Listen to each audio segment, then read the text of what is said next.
What's going on, YouTube? Culturedog Sam Hatch back here with some LaserDiscs. I'm slowly catching up with the giant pile of discs from the past couple months I've picked up. I had to go up to my buddy Bill's house to pick up some gear, and he just happened to throw a couple random bonus discs in. And yeah, so I got home and I was like, oh, cool, there's some bonus stuff in here, including a Japanese release of Hellraiser. And it originally had a corner Obi. I suspect that's why he gave me this as a hand-me-down, because he probably procured a copy with the Obi completion, but I can deal with the lack of Obi because I just have the LumaVision special edition of Hellraiser with the box set and the signed script and all that stuff. I never had the Japanese one. Likewise, I don't have the Hellraiser 2 Hellbound Japanese release except for a bootlegged VHS copy, so I should probably get it. But I was saying in the podcast, I love the kind of artwork here, you know, the Hellraiser logo with the devil tail there, to kind of implying this very traditional satanic reading of hell. And then what you have instead is this very, very different, you know, Clive Barker re-envisioning of what hell means, and you know, the imagery within and the characters found within. So it's like you're expecting this very satanic, you know, pointy-tailed devil character, and you get this guy instead. Yeah. Pretty funny stuff. But yeah. Ooh, he's such a bad little devil. Pinhead, fantastic. And yeah, also grabbed a copy. This one I knew was coming because Bill was picking up a few discs from Japan. Let me know about this, and I figured, yeah, I will toss my order in with yours. And hopefully it's not rotted, because it's Pony Canyon. I know they had a lot of rot issues. I forgot who they used for pressing most of their stuff, but pretty much all my Japanese rotters are all Pony Canyons. But in any case, the jacket's fantastic. I'll probably watch it tonight. Brian Yuzna's Society, which of course there's a pretty cool Arrow release out here in the States you can get as well, but I mean, you can't say no to that jacket art. And yeah, just fantastic stuff. I just love the design of this sucker. And it is uncut as opposed to the US one, so 100 minutes, 2 sides. What year? 89, but I'm not sure exactly what year this dropped on LD. But yeah, CLV stereo, fantastic stuff. Is there any nothing I have to really cut out? It's pretty messed up looking, but nothing that'll get me kicked off of YouTube. So yeah, thanks to Bill for that. And he also tossed in a few others, including, let me take this out, a little 3-story collection of Tales from the Crypt episodes. And these Japanese releases were always interesting because, like, what is this artwork? What does this represent? Tales from the Crypt was obviously the HBO series featuring the Crypt Keeper, who doesn't look like this, and it's just this weird kind of thing that these slip by a lot of people because it does not look like anywhere near the aesthetics of the design of, you know, Tales from the Crypt. But yeah, so it's 3 episodes with Andrew McCarthy, Marilia Hemingway, Beau Bridges, and yeah, Love to Death, The Reluctant Vampire, and Abracadaver. That's a good one. I've seen that a bunch of times.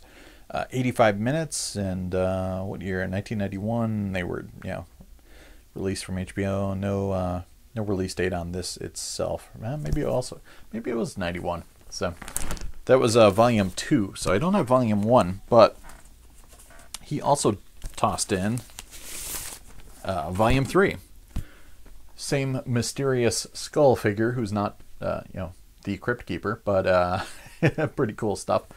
And yeah, there was a Image put out a copy of the pilot, which I actually had on LD. I think I foolishly got rid of it because it was pretty beat up. This one's got The Trap, Split Second. Oh, Split Second's a classic. And Deadline. It's got Michael J. Fox, Michelle Johnson, or as it says here, Michelle Johansson, and Terry Garr, among many others. Yeah, so cool Pioneer releases there. Thanks to Bill. And he also tossed in a sealed copy of the Roadrunner versus Wile E. Coyote release. I got to check this out and tear this open and fire it up. I don't have the you know, the Looney Tunes box sets or any of that. I had some of them, but I sold them off. But I think I had Curtain Call for a single release, and this one came out in 1994. It's a 93 compilation, but looks like it came out in LD in 94. So yeah, decent stuff in here, and it's 94. minutes full of Roadrunner and Wile E. Coyote action.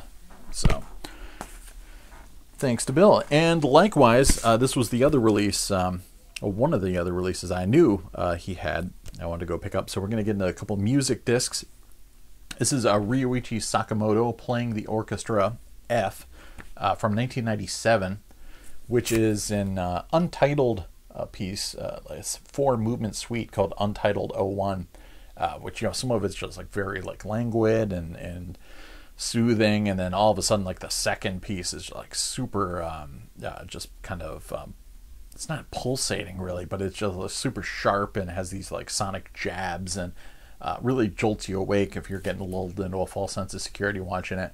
It also has Elmar Mediterranean, which I believe he wrote for the Olympics at the time, and the Summer Olympics, and the Last Emperor theme he performs with the orchestra, the Wuthering Heights theme, Merry Christmas Mr. Lawrence, 1919, and there's 2 Jungle Live mixes of some of the movements. I think it's just second movement Anger, which is the one I said was pretty rollicking.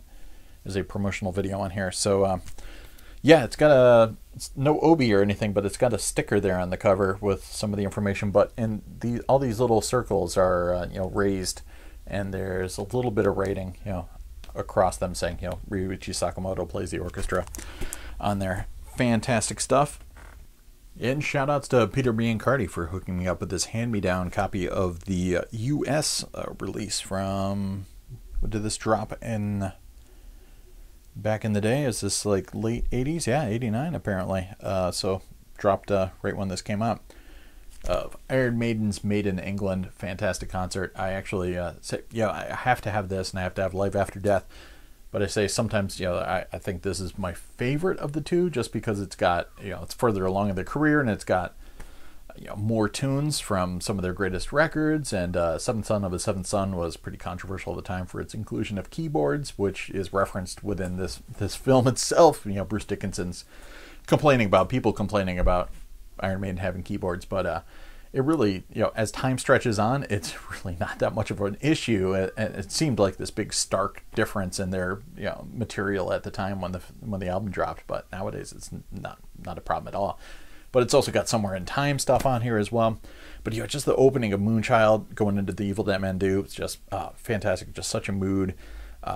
And then, yeah, it's got Wasted Years and Clairvoyant. Seventh Son of a Seventh Son is epic. And then, yeah, lots of classics, Hallowed Be Thy Name and Killers, and yeah, and of course it's got Can I Play with Madness. But yeah, filmed in 1988. There's an amazing DVD out. I love all the Iron Maiden DVDs that came out, because they all have killer extras and multi-part documentaries about the entire, you know, career of the band. So I highly recommend picking those up as well. But it's great to have it originally. This is something I watch on VHS a lot. So this is cool to have a little bit of an upgrade of essentially the same experience, the same master as that old VHS tape. But yeah, up the irons, baby. Got to have Iron Maiden.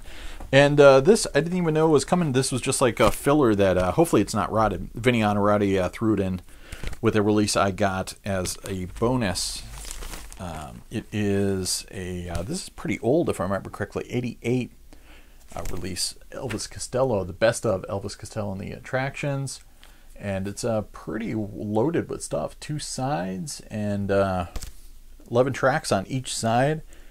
And going up to anything newer than 83?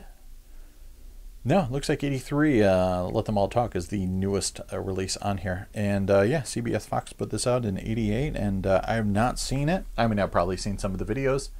But yeah, thanks, Vinny. Hopefully it's not just total filler material and rotted. But I'll check it out. And I got a few discs in from Lucas Nakata, and he was set free.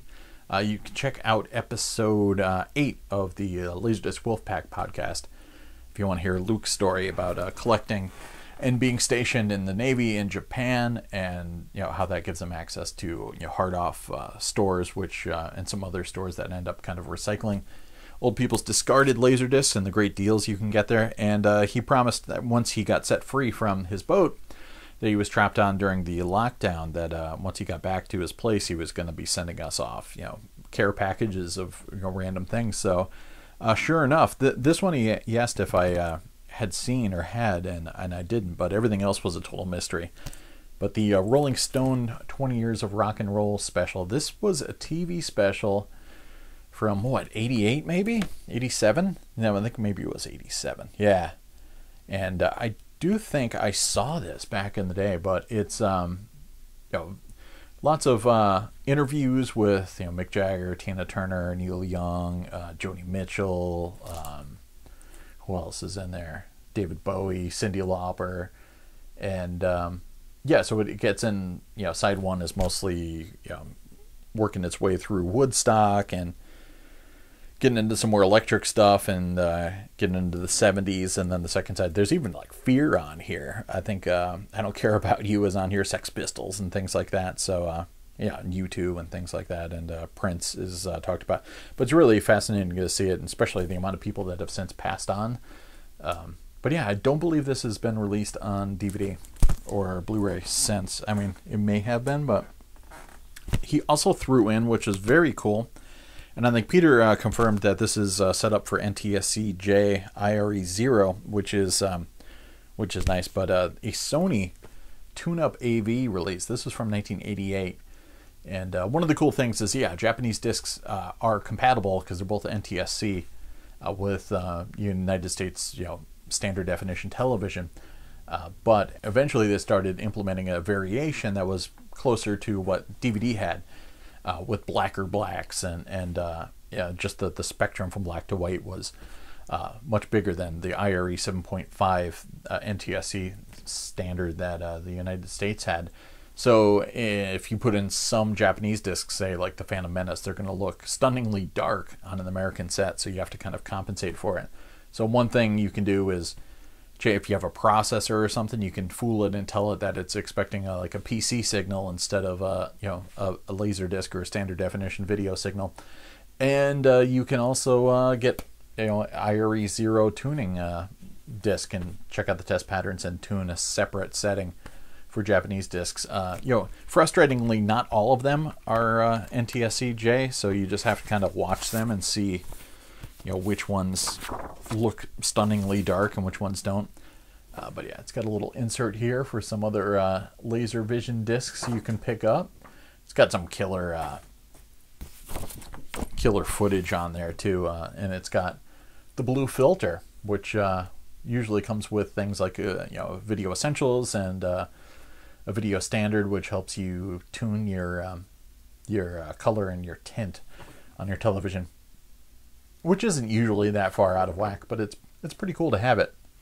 And they have a couple other black to white steps and the pluged signal with the color and all sorts of other things. And then so some goofy test footage on there. Lots of sloppy footage with this one boat, this crazy speedboat going around, and you can actually see the complete shadow of the helicopter filming it in the water, and there's some train scenes, and you can see all the other cameramen and all the people filming the train as it tilts and stuff. So it's kind of just slapped together. But there's some great footage from the driver. I think it's this boat in particular. Its whole gimmick is it speeds along at a breakneck pace, kind of hugging this cliff, kind of edge the shoreline. And there's all these rocks jutting out and everything, and this guy looks like it's just going to tear the hull of his craft apart at any second. So there's this great shot from the passenger seat, or just over the guy's shoulder, the driver, and it's crazy. It just gives you anxiety watching it. And he also sent, which was awesome, a copy of the documentary, which I totally forgot had been issued separately in Japan. It was part of the Signature Collection box set here in the States, but The Hamster Factor and Other Tales of 12 Monkeys, which is a fantastic documentary about the making of 12 Monkeys. Terry Gilliam's crazily great film, which originally dropped very early in 1996 here in the States.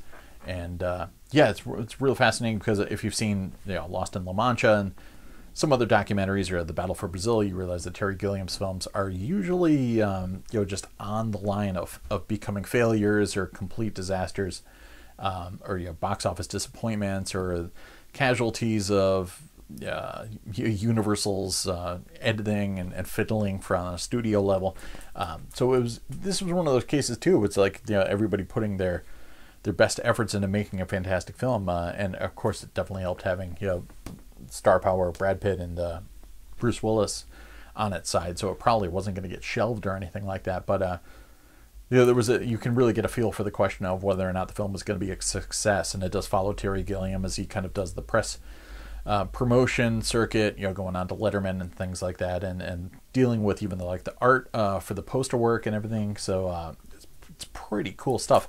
And I think someone pointed out that while the documentary is 87 minutes, yeah, there's an EPK at the end, which isn't really mentioned elsewhere. I think the last 13 chapters or so are a promotional EPK for 12 Monkeys. So I think the running time is actually over 100 minutes. So I kind of want to check this out now. But I love the cover art. It doesn't have the Obi, but you know, who cares? So yeah, super thanks to Luke for sending that my way. Big fan of the film. And yeah, we'll stop there. That'll be one batch of LDs. We still got, yeah, we got a few more to go, and we got to do some box sets and things like that, and some anime releases that I got not too long ago. So stay tuned. We'll be back with more LaserDiscs. And I don't know who we are. It's just me and my microphone, I guess. So cheers.